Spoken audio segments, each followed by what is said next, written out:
আসসালামু আলাইকুম বন্ধুরা, আপনারা অনেকেই জানতে চেয়েছেন যে লাউয়ের জালি কী কারণে টিকতেছে না।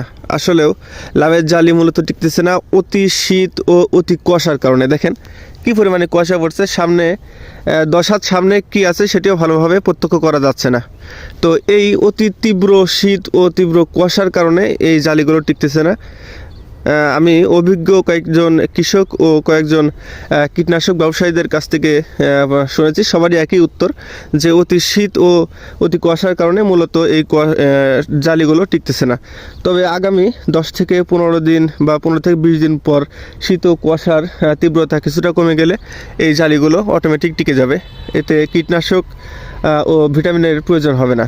তবে পোকামাকড়ের আক্রমণ যদি থাকে আপনারা কীটনাশক ব্যবহার করবেন অভিজ্ঞ কীটনাশক ব্যবসায়ীদের কাছ থেকে পরামর্শ নিয়ে। তো বন্ধুরা, ভিডিওটি ভালো লাগলে অবশ্যই লাইক কমেন্ট শেয়ার করবেন। আল্লাহ হাফেজ।